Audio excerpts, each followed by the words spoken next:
what's motivating me right now is that opportunity for a kid like me today is basically impossible.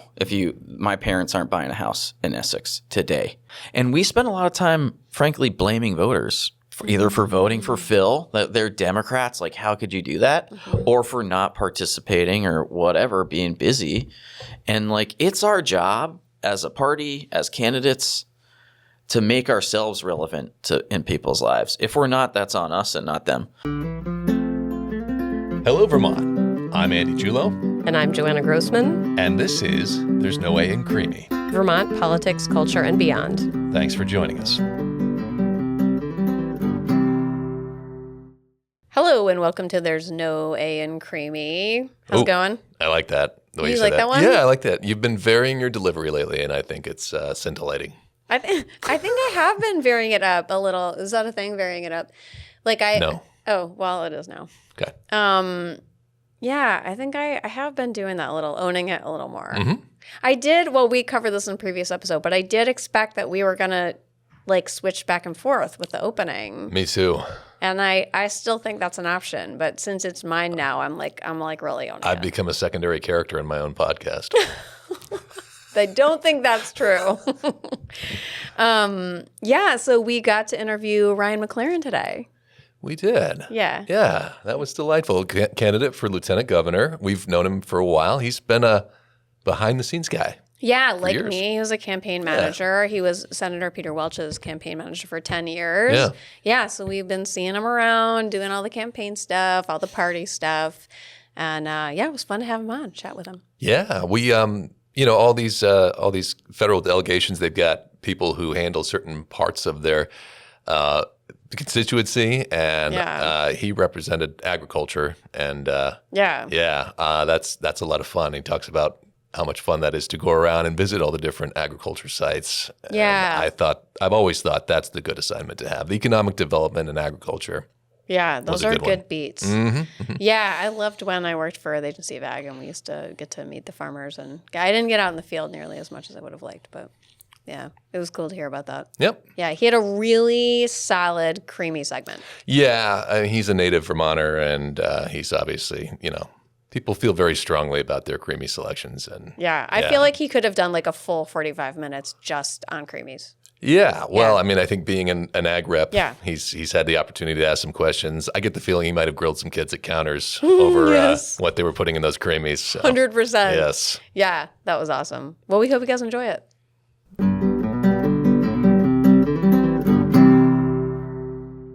Hello and welcome to There's No A in Creemee. Ryan McLaren, welcome. Hello. Thank you. Joining us. Thanks for having me. It's great to be here. It's great to have you here today. Yeah.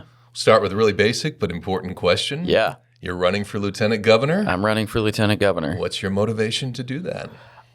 My motivation in all of my public service, honestly, is my parents. My parents, they didn't have the chance to go to college, but they are two of the smartest people I know.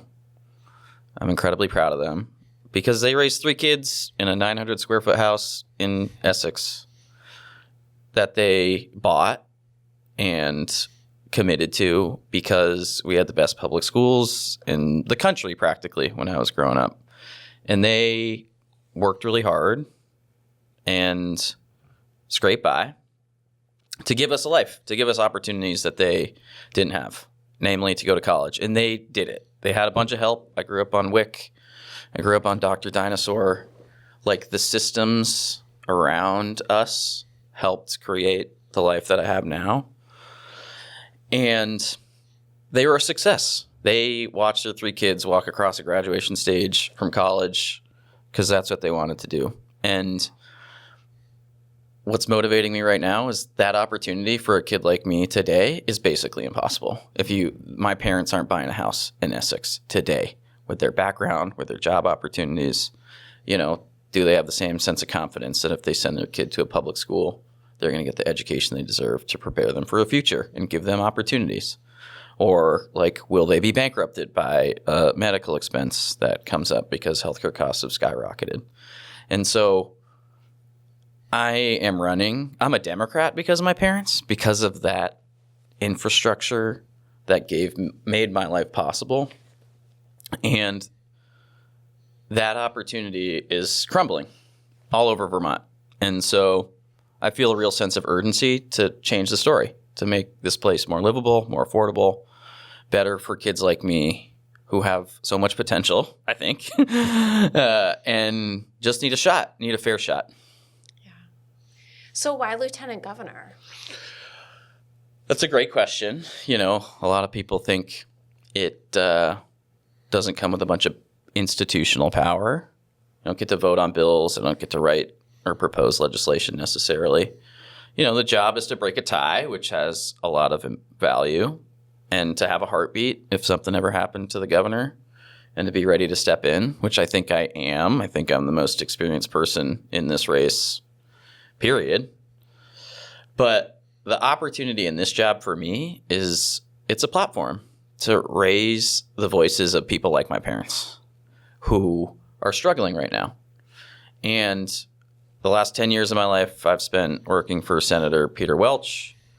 And my job has been to go around Vermont and talk to Vermonters about what is happening in their life today and how we can be helpful. And to build trust that a little piece of their life will be reflected in the work that Peter does down in D.C. And that's the opportunity in this job for me, where we have lost a lot of trust in our ability to solve problems, our ability to take action, our party's commitment to working people or connection to working people. And this job, the lieutenant governor's job, has been underutilized for a while. It's been a placeholder or a stepping stone or a consolation prize, and we can do better. It can be a productive job if we put someone in it who can and will do the work, and I can and will do the work. I love that you name-checked your experience with some of the programs that we have to support our populations. I just feel like that's one of the things that Vermont does really well is look out for each other and have that infrastructure. And I don't know, I love that you named that. We do it well, and it's not enough anymore. Yeah. That's what's so troubling. Yeah. It's not because we're not committed to those programs, but we have structural problems. The systems that existed to give me opportunities are broken. They're not working for people anymore. The cost of education's rising. The cost of healthcare is rising. It's impossible to find a house. And so we need to change the systems. And the only way to do that is to have a new voice in our conversation. And I think I can be that. I think I have seen from the inside and the outside what the systems are doing. And I can be a fresh face in this political conversation that isn't burdened by a past. It's like we can close the book and look to the future, put down some of our sacred cows, and just try and solve problems. Yeah. So you've been doing one of my favorite things in the world, campaigning. Oh, yeah. And so I'm curious. Currently? You mean like, as a candidate? Yeah. I mean, it's just like campaigning, like getting to interact with the voters. Yes. And so I think we're really curious. What are you hearing from voters? It's too expensive to live here. Yeah. And like in a way that is both terrifying and like refreshing, because I've been feeling this way for a while. And we as a party have done a bad job addressing those concerns for people. And that's reflected in our electoral results, frankly, nationally, but also here in Vermont. And, you know, I think what got me into the race now was over the last year, but also like over the last 3 or 4 years, I have felt this creeping sense of nihilism, cynicism, hopelessness. Like communities across Vermont, not just communities and families feel stuck. And it feels like we're all clinging to something. And whether for every person, that's a different thing, you know, but it's something from the past you're afraid you might lose, or some sense of the future like you're holding on to. And I just don't think that's a good way to live. That clinging has led to a slow deterioration of the Vermont that I grew up in and the sense of life and community that is possible in this place, this like beautiful, unique place. And so my opponent in this race really is cynicism. It's that sense of cynicism and hopelessness, because I don't feel that way. But what I know is we can't be clinging on in like desperation. Like we got to let go and build the future we want, because we're not going to do it just by hanging on to the past. And so people are into that. When I talk to people, they're excited about what that could be, and they're ready to try something new. Because it's bad out there. It's like the risk of doing nothing is really, really high for people all over Vermont. Like we are on the verge of being a theme park where you can do really well and have a great life if you have means here, or you're coming to visit or recreate or relax or whatever. That's great. And then there's this underclass that is here to serve the people doing that, but nothing in the middle. If you just want to live a life, have a job, and raise a family, this won't be the place for you. And that's terrifying to me. So I hear a lot of that. But people are looking for change and hope. And I want to help do some of that. And for better or worse, the circumstances of my life have given me the ability to just kind of keep pushing through, with some understanding that when shit gets hard, we'll still make it. And it's hard right now, but if we keep doing the work, we'll make it. Yeah. So the lieutenant governor position can be a little awkward in that way. You are a heartbeat away from the governorship. Yeah. You preside over the Senate, but there's, you don't have direct role over policy. How do you interpret that role, and what do you bring to that role to be able to address those issues through the lieutenant governorship? Sure. Yeah. I mean, like I said before, there's not a lot of institutional power. The power in it is soft power. It's relational, it's networking, it's knowing who to go to and how to get things done. And that's been my job.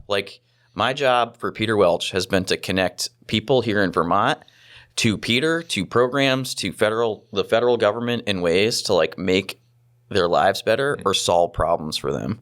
So it's like connecting a farmer with USDA to help get drought relief, or pushing back on federal agencies to prevent them from closing cheesemakers over onerous regulatory rules designed to help craft cheese. Right. It's like our job has been to connect constituents and stakeholders with people who can give them solutions or just an answer, and to help them move forward. And that's this role. This role has soft power, where it's like, do you know who to talk to? Do you know how to solve a problem? And can you be a connector in the room and an advocate for people to help move the ball forward? Because Peter Welch does all the work in that office. That's his name's on the door. He is the power there. My job has been to facilitate our ability to help Vermonters. And I think I've been really good at it. I've been able to work with a lot of people all over the state that are supporting my campaign and can speak to that. But I think that's the role here. So we talked a little about the LG's role, and I guess I'm curious. It's a really interesting relationship with the Senate. Yeah. And we just saw John Rogers make a decisive vote about these judicial appointments, and I was curious if you'd like to comment on that and, what you would do in that position. Well, the vote matters, obviously. It's the first time in I don't know how many years that we've had to break a tie. Yeah. And frankly, the failure happened long before that vote, where we lost a bunch of power in the state house as Democrats by failing, but in the last election cycle, because we have failed to address affordability concerns for Vermonters. And so I'm sitting next to a guy who bore the brunt of that failure, who really did. And so he's in that chamber and we're not having this conversation. So it's like really easy to say, to like the problem happened before this where we wouldn't even be having the conversation. So my goal is to like fix our politics and build trust with working people. And then we won't be in this situation where our governor gets lifetime appointments for partisans. Right. I don't think either of them were qualified. Like we're not even talking about the other person. And that shouldn't happen. But that is a political failure on our part as Democrats in a lot of ways.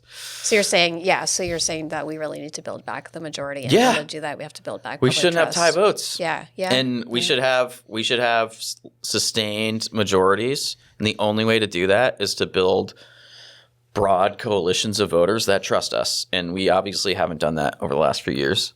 Yeah. And we have to. You grew up here and I grew up here. I was a few miles down the road from you, and you were a few years less time on this earth than me. But I mean, I've witnessed a lot of changes in Vermont, and I'm sure you have too. Yeah. What have you seen change that's been positive, and what have you seen change that maybe has taken us in the wrong direction in your lifetime? Yeah, sure. I mean, so much has changed that's been positive. I spent 15 years coaching lacrosse at Burlington High School, and I loved it. And the first time I stepped foot in the cafeteria at Burlington High School to meet some of my lacrosse players, it was eye-opening. That cafeteria did not look like my cafeteria growing up in Essex or in Chittenden County. And you mean the old BHS, old not BHS, Macy's. yes, Yeah. My kid goes to school in Macy's, so I wasn't sure. Yes, the old BHS. And I remember in like third or fourth grade, I was just texting back and forth with a classmate of mine who was a refugee from Bosnia. And that first experience of them coming to our classroom and having the Bosnian word and the English word for everything, like next to each other, and how formative that was, and how lucky I was to sort of be introduced to that at such an early age when you're kids and like, the world hasn't set your biases and you just can be open to it. And so that's changed. We're more diverse. There's more immigration, and that's all like really exceptionally positive and really important for our future and workforce development and all the things. Growing our population, like it's all good.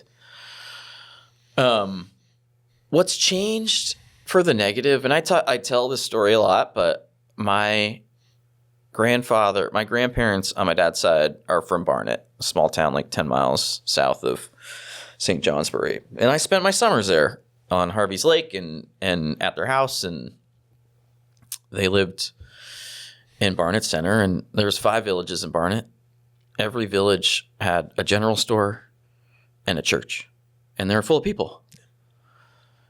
And not only were they full of people, but like my grandparents were older, but they could walk around, and their neighbors had kids, and there's people in the street, and it was a community that had life. The fabric that weaves it all together was still intact. And I went back there after the 2024 floods because the bridge, like 10 houses down from my grandparents' house, washed out.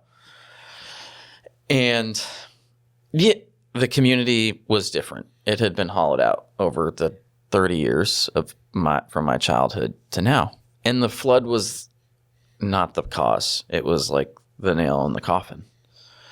And that's changed for the negative. We've seen these rural communities, small towns, be hollowed out by a lot of things. Economic drivers, like 30 years of an economic system that's designed to pull wealth out of rural communities and literally just like stuff it in the pockets of 6 people. And that's a tragedy for me. It's really sad. It was really sad to be back there. And I don't want to go back to like not the 1990 version of Barnet. Like that can never happen. Right. But what we can do is like rebuild the fabric of communities and give people the like economic opportunities in places like Barnet to have that sense of life again, that feeling. It's like a feeling. It's not, you can see it. You will go into a town and it's like, oh, like it's in rough shape, or, something's going on here that is keeping it alive and like thriving. And the other thing I think we've lost in that is the sense that it can get better. Or it's like some of those communities have lost faith that if like they work hard and they plug away, like it can be better. And that we have to change that. Give them something to have faith in. We did an episode in our first season where we asked people, what is a real Vermonter? And we all our friends wrote in different answers, and we kind of fleshed that out a little bit. Yeah. And it was a really fun episode.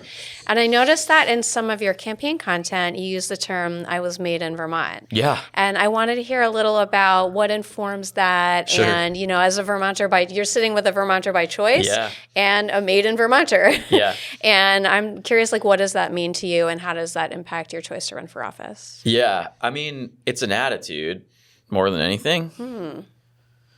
It's a feeling where it's I think a lot about my grandfather, who is this was a classic Republican, New England Republican, kind of conservative, but also a bit libertarian, mind your business.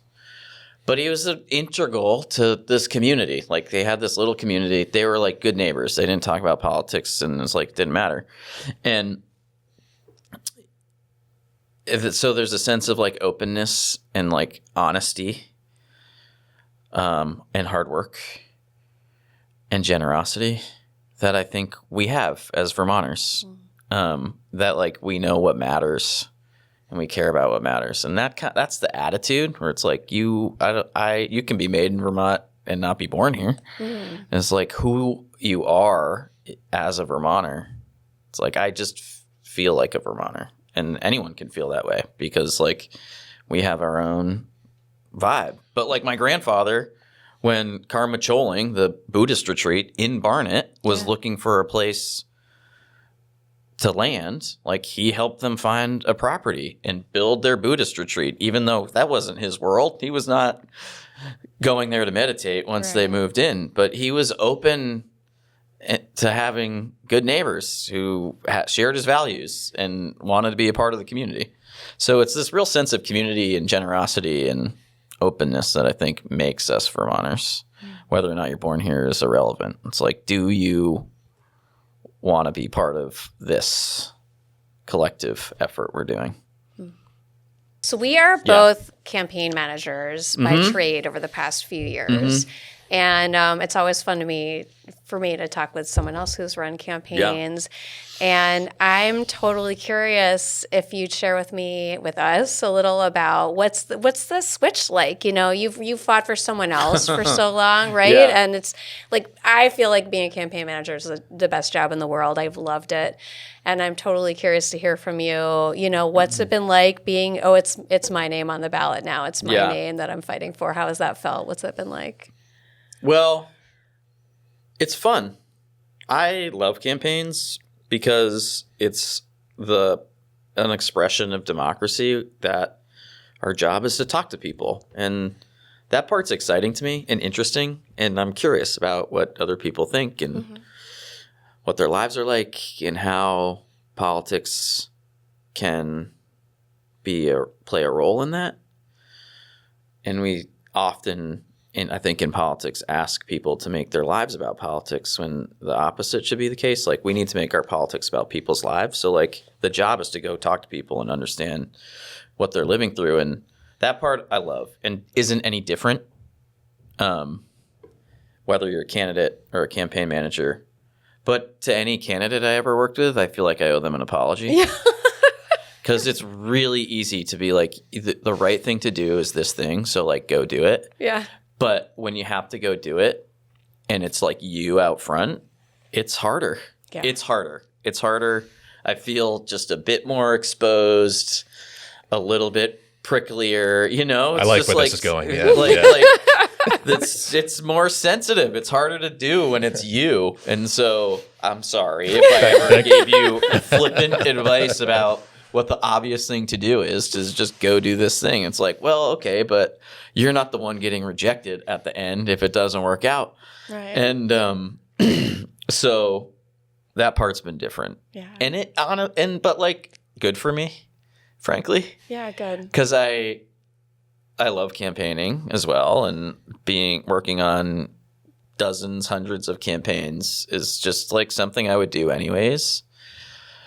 But hard things are hard, but the best things in life are hard. And so like there's this, I feel it's forcing me to be a better version of me in the world, and to confront my own insecurities, or and I think that's always good. It's always good. You like put yourself out there, and I'm getting stronger and better, I think, at both being a candidate and also just like trying to be myself, the best version of myself, the fullest, clearest, most me version of me.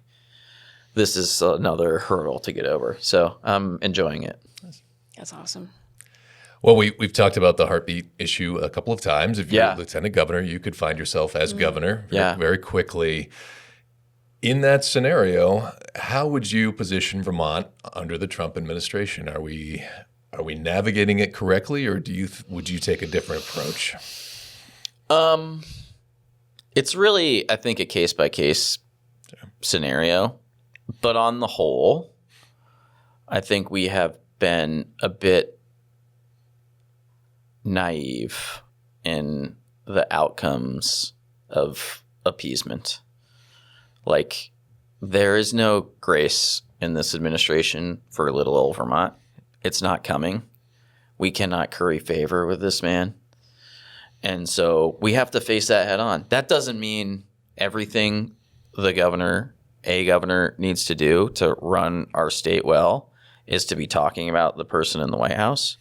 I don't think that's true, actually.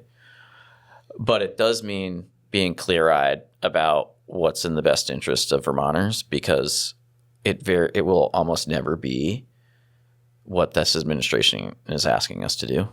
And there's no upside to doing what they ask us to do. Like there's this mafia boss arrangement with this guy where it's like, you do what I say, it might be good.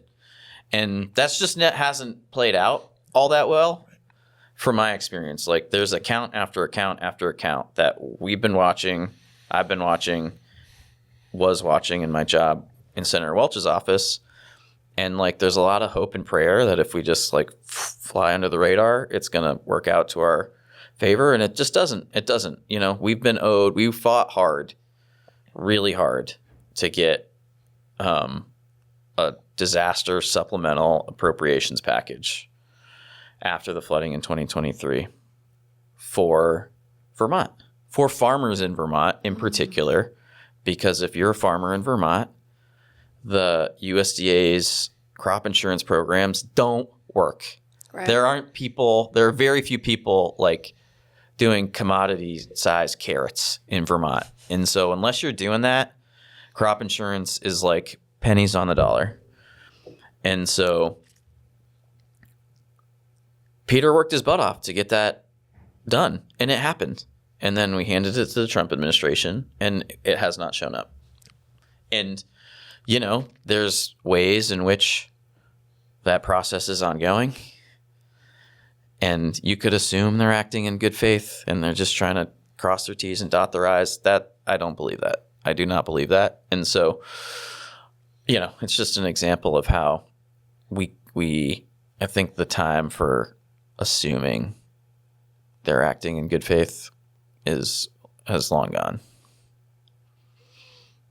There's no reason to fight just to fight, but like, we have to be like clear-eyed about the consequences of what this administration's doing, and they're just stealing money from us. Luckily, we have Charity Clark who's suing them left and right, and that process is slow. Like, people are fighting back on behalf of the state, but as we move through the world day to day, like, it's fair to assume they're not gonna follow through on things, or they're gonna willfully ignore the law. And so we have to be really, really focused, whether you're the governor, you're the legislature, anyone, about getting our own house in order, because they're not coming to save us. And I think our best response to the Trump administration is to make Vermont the strongest economy we possibly can, the best place to raise a family we possibly can, to make Vermont on its own a thriving, amazing, strong place. Because that's how we fight fascism, frankly. When we're so strong, they can't come for us. Right. And we aren't there right now. The systems we have are, all the infrastructure around us is like on the precipice of collapse, frankly. And so like there's a way by turning inward and making ourselves better, like we actually are fighting the Trump administration. Because I don't want to need them. I don't want to rely on J.D. Vance or, like, God forbid, in the future. So we've touched on this a little bit, but Democrats lost a lot of support in 2024 within this state.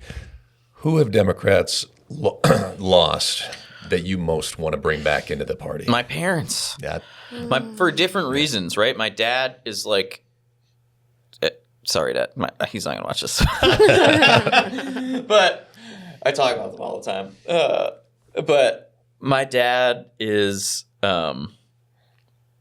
like his father, a sort of like libertarian, conservative leaning, but also like liberal, socially liberal, because he's has this libertarian streak, sort of mishmash.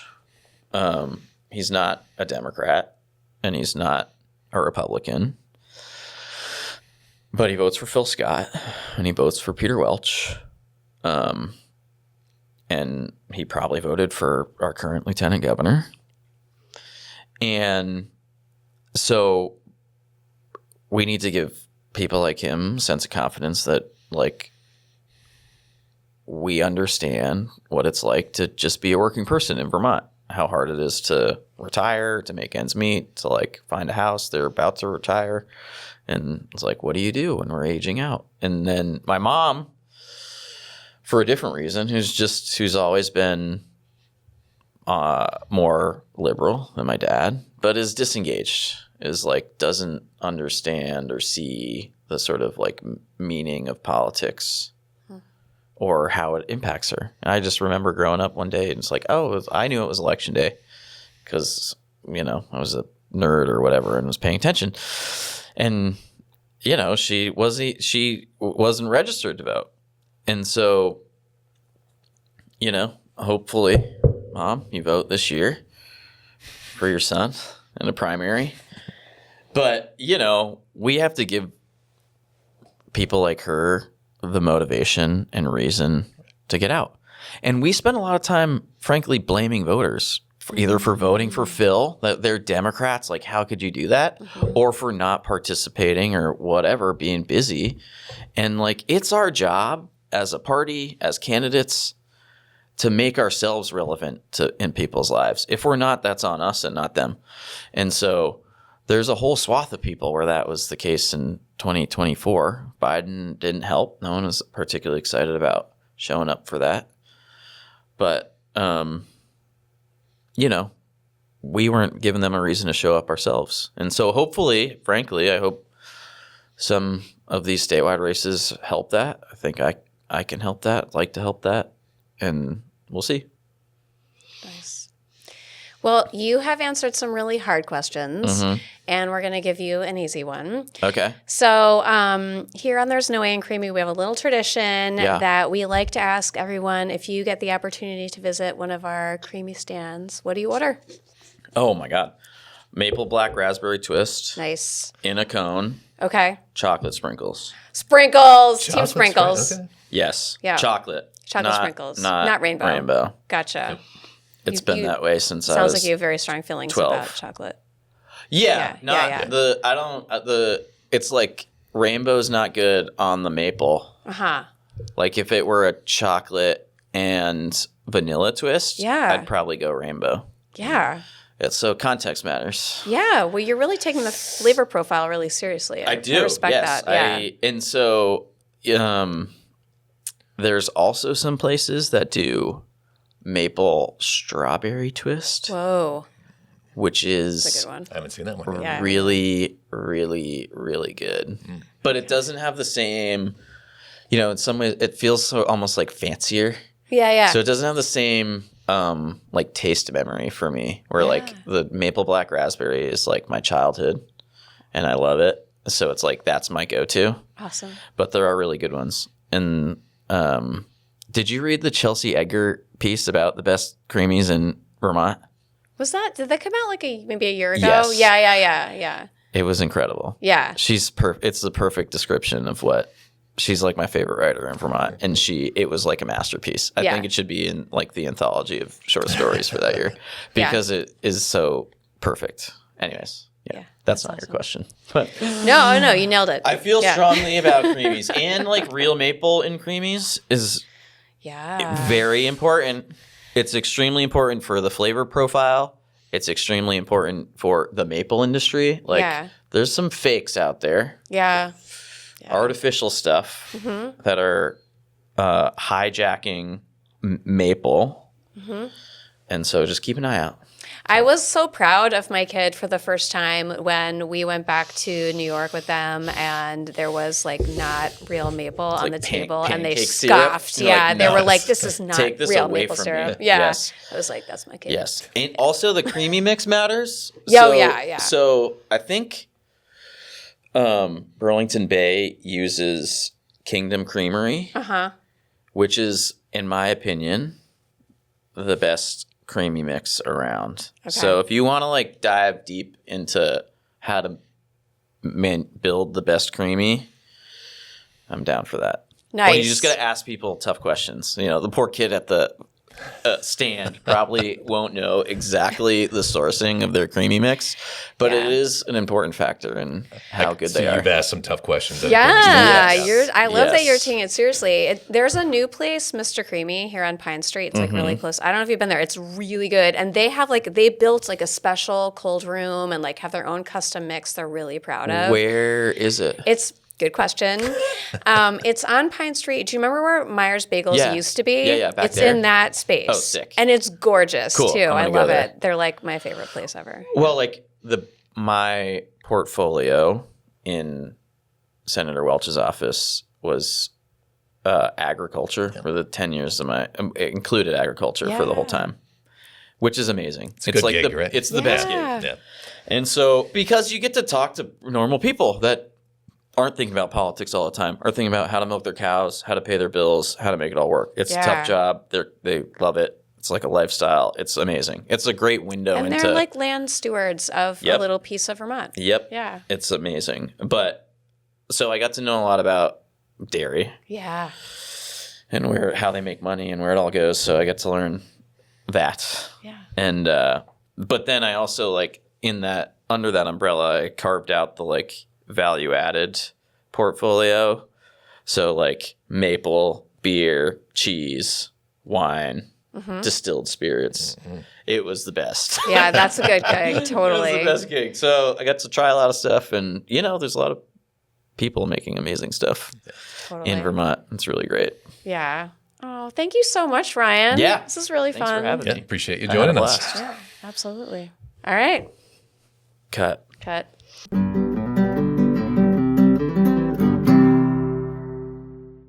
Well, that brings us to the end of this episode. Thank you all for listening. Follow us between episodes for the latest updates on our socials at There's No A in Creemee on Instagram, Substack, and Blue Sky. And catch us on our next episode of There's No A in Creemee, Vermont Politics, Culture, and Beyond in Apple Podcasts and Spotify.